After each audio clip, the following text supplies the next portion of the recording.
Hi, my name is Selena, and today I'm going to be talking to you about my favorite authors. So, the end of the year has come quite fast to me, and in the beginning of the year, I set a goal for myself to read more books from authors whose works I've given high ratings, like 4.5, 5 stars. And it's now at the point in the beginning of December where I'm pretty sure I've met that goal.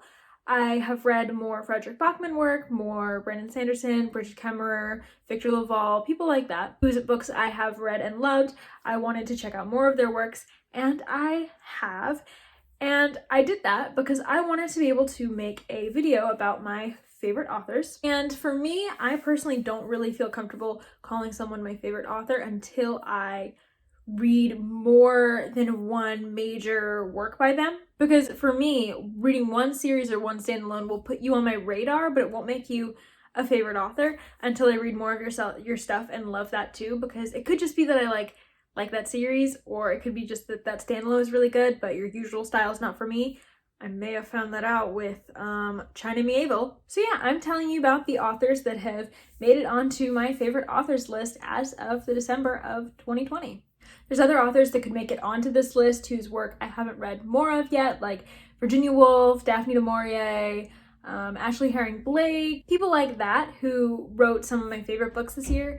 They could totally become on my favorite authors list in future years when I read more of their stuff, but they haven't this year. And so let's just talk about my top 5 favorite authors as they stand right now. So remember what I said just now about how I don't feel comfortable calling an author my favorite author until I have read more than one major work by them? Yeah, I'm kind of going to break that now with number 5, but not really, but sort of. But this author is probably the one on the list that could slide off of this list the most easily out of the 5 I'm going to talk about, so do it that way you will. And the author I'm going to talk about is Leigh Bardugo. So Leigh Bardugo writes primarily in the Grishaverse world, but she recently started branching out in, I think, 2019 into adult fiction as well. I have read every book in the Grishaverse out so far. I'm pretty sure I've read the Grisha trilogy, I've read the Six of Crows duology, I've read the add-on books, even the Lives of Saints that just came out, and I've read the King of Scars. And I have not read Rule of Wolves because that's not out yet, but I will be reading it when it comes out. I follow this author's work. I have not read Ninth House just because it seems a little gruesome and not necessarily my cup of tea, so I'm not sure whether I'm going to read that work of hers, that particular work of hers, but I've read all her Grishaverse works, and some could say that the Grishaverse works kind of are one major work all in themselves, that I haven't seen enough variety of Leigh Bardugo's writing to know whether she's a favorite author, and maybe that's correct. I'm just going to count Six of Crows, Grisha trilogy, and the Nikolai duology as all separate things in her work because they are separate series, even though they all take place in the same world. But you would be correct in saying that I haven't really branched out to Leigh Bardugo's adult work yet, even though I would like to if she publishes something with less triggering material in it. Which, not saying she can't write that, like, that's fine. She can write that. I just may not read it. So Leigh Bardugo's Grisha trilogy was the series that got me back into reading after a long period of not reading anything. I read the Grisha trilogy like 2.5 years ago, and then I reread it 6 months later because I loved it so much. And I also read Six of Crows and Crooked Kingdom and loved those even more. I was in love with this duology for a long time. It was one of my favorite books for a long time, and I'm going to be rereading it this December to see if it still is a favorite and if Miss Leigh Bardugo deserves her spot on this list. But when I was getting back into reading, there was something so easy about Leigh Bardugo's writing. There was something so inviting about it, something that just really made me feel at home when I was returning to her works or reading them for the first time. I really, really enjoyed her writing style and how she built up her world and her plots and things like that. I also really love her characters, particularly in the Six of Crows duology, but there are some characters in the Grisha trilogy that I love, aka Nikolai. It is the intricacies of the plot and the slow build to the plot and the focus on the characters of Six of Crows that really won me over and made me see this as something on a different level from Grisha trilogy.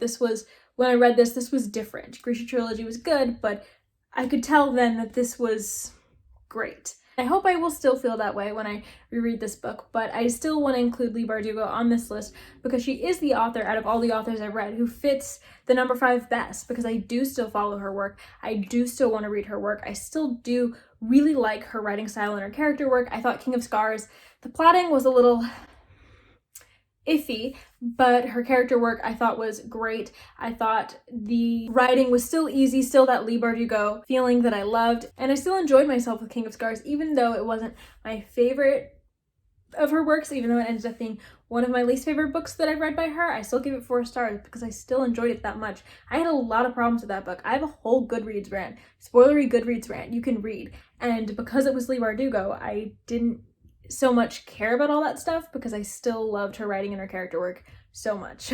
Which means I should probably be holding up King of Scars for this, but no. Six of Crows is the better book. The number 4 author on this list is going to be none other than Frederick Bachmann. This is his most new release, Anxious People. I loved it. I gave it 4.5 stars. I sobbed. As of yesterday, I had read 4 of Frederick Bachmann's novels. He has, I think, like 8 novels or novellas out, and like a nonfiction or something that might be the extent of Bachmann's work, but I may be missing something. And I'd read 4 of his novels as of yesterday, but as of today, I've read 5. For the 4 novels that I read before today, I gave all of those 4.5 or 5 stars. For the novel I read today, The Deal of a Lifetime, I sadly didn't love that one as much and I only gave it 3 stars, but I still really enjoy Bachmann's work as a whole, as much as I can say that right now. But reading 5 out of 8 fiction works of someone's and having 4 of those 5 be major hits with me is kind of rare, and I really like that Bachmann can do that to me. It was just, I was picking up book after book after book that I was loving. There's something really special about Bachmann's prose and the way he creates his stories. They all have a slightly different tone to them. They all feel different. Like, if you ask me what all of his books have felt like, I would say something different for each one. And every morning the way home gets longer and longer, feels sort of dreamlike and whimsical, even though it is very grounded in realism and real life problems. And Beartown and Us Against You have some thriller elements to them, and they're highly, highly emotional.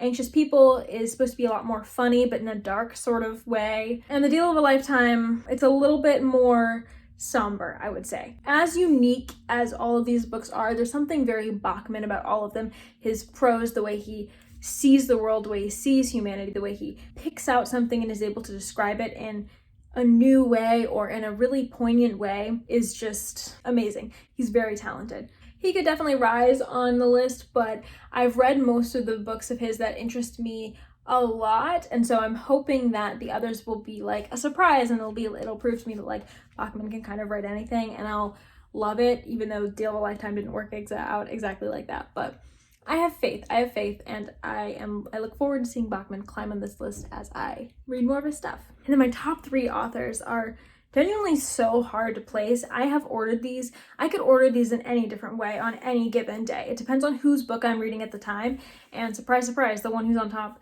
I'm reading one of his books right now, so that might have a good bit to do with why it is at the top. Am I going to change it? No. But just know that these 3 are kind of interchangeable, and I like them all for very different reasons, which I will tell you.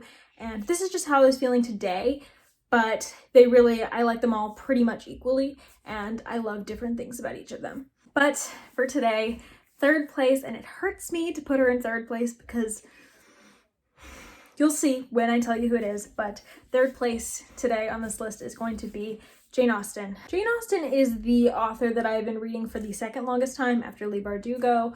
I love Jane Austen's books. 2 of them, Pride and Prejudice and Emma, are some of my favorite books ever. And the others I still love. I do have very mixed ratings on her books, sort of.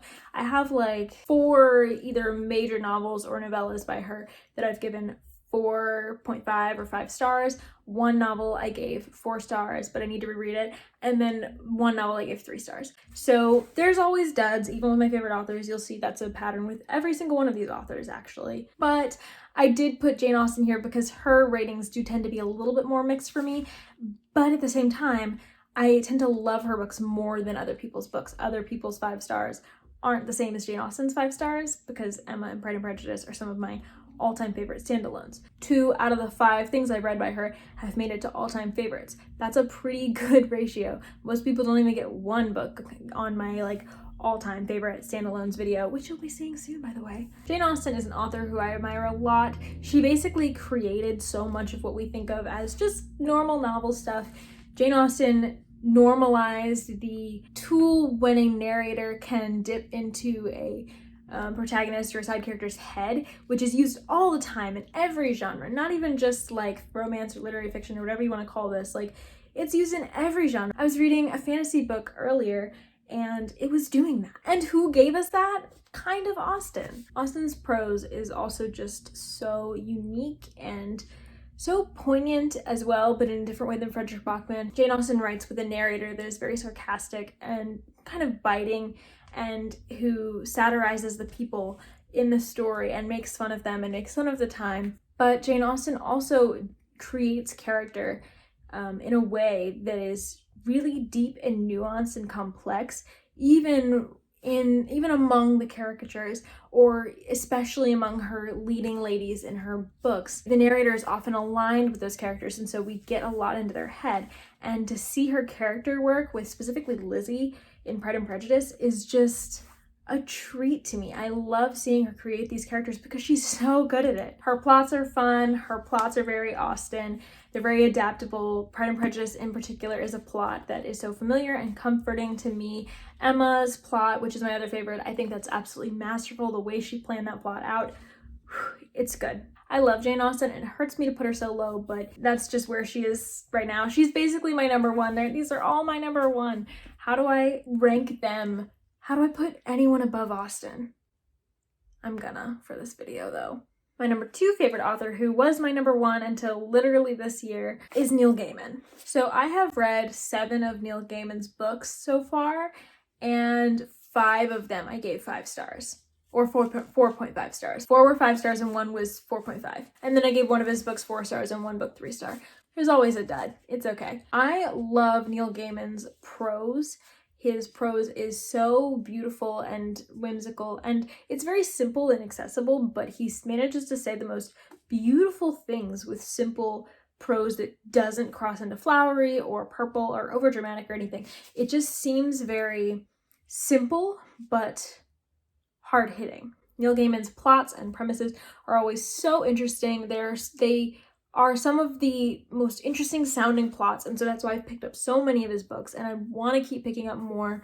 And then with the way he executes those plots, they're so much more complex and intricate than you are thinking when you go into it. He shocks you with the intricacies he leaves in and intentionally places there for you. Stardust is the first book where I really saw that side of Neil Gaiman, where he plotted this book so intricately with lots of different characters in lots of different places in just a little small book. Like, this isn't an epic book or anything. This really is an adult fairy tale. He follows so many characters and makes you care about them, or at least what's going on with them, and he makes the plot so intricate and just tied together. And then finally, the author in my top spot, my favorite author currently, is Brandon Sanderson. For Brandon Sanderson, I have read 13 of his books, and 11 of those I've given 5 stars, or 4.5 stars.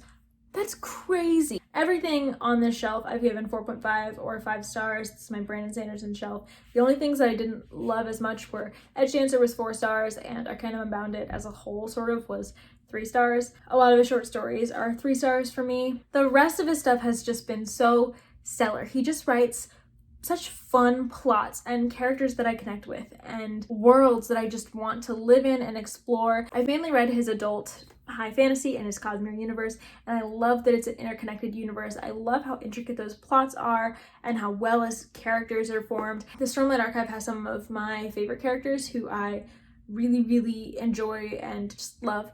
And then Mistborn has, again, a great character, Vin, who I adore, but also, it just also has like a really intricate plot that just wraps up so well in that trilogy. Even his non-Cosmere stuff is amazing. His Skyward series right here, I love that series. I love the characters. I love the intricate plotting. I love the emotion he packs into these characters and their plots. His books are so fun. He writes such good characters. I love Brandon Sanderson's work, and there's definitely the highest volume of books that I love and have made it to all-time favorites in Sanderson's work of all these authors, and so I think that's why he's at the top for now, even though I will objectively say I think that like Gaiman's prose is better, and I do really, really love some of his premises a lot more and his execution a lot more than Sanderson, or Jane Austen just is Jane Austen. But Sanderson manages to present me with stories that I love and gravitate towards, and so that's why he gets the top spot this year. I have had such a fun time going through all of my favorite authors' work and reading them over the past few years, and I hope to read many more from all of them. I will be following them, keeping up with them, and I hope that in the following year, as I read more books from authors that I haven't read more than one work from, I hope that this list changes, and I hope that I have new people at the top spot and new people in the bottom spots and just all throughout the list. Thank you for watching this video about my favorite authors. Let me know your favorite author down in the comments below, and I will see you next time. Bye.